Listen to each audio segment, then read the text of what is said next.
Қайырлы күн достар. Бүгін сіздерге дәл осындай құймақтың рецептін ұсынатын боламын. Бұл құймақ бір жасағаннан лезде шыға қояды. Міндетті түрде видеоны соңына дейін қараңыздар.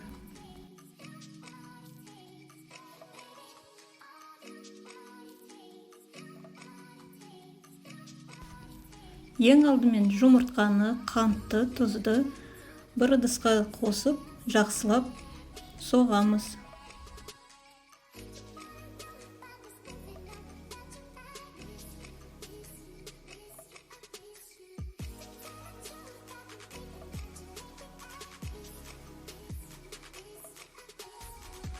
Осы массаға жылы сүтті қосамыз және жақсылап араластырамыз.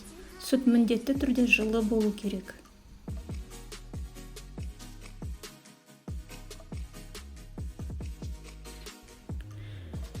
Енді 15 ас қасық ұнымызды қосып, оны венчикпен жақсылап араластырамыз.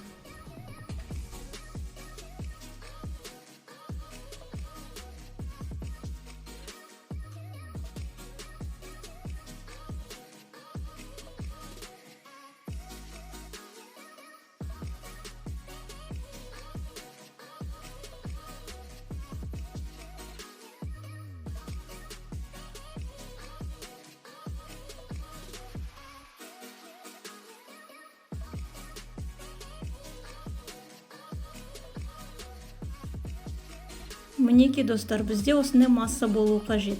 Енді осы массаға жаңа қайнаған ыстық 1 стакан суды құйып, жылдам араластырамыз.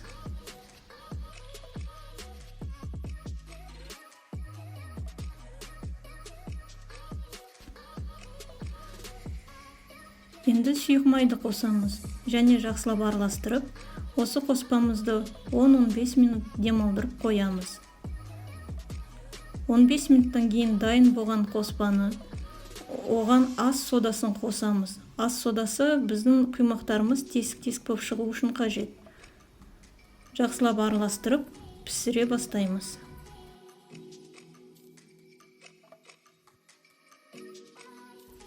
Ысып тұрған табамызды майлаймыз және қоспамызды жақсылап сапырып алып, табаға құйып пісіре бастаймыз.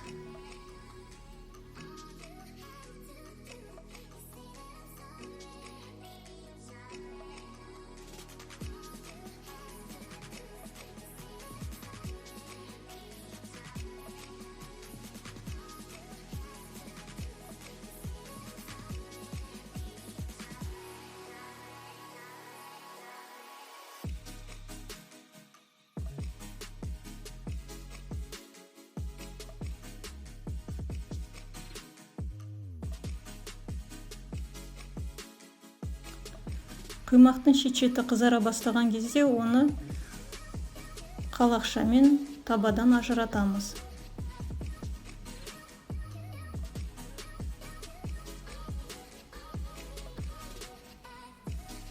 Сосын ақырындап қолмен екінші бетіне аударамыз. Ары қарай қуырамыз.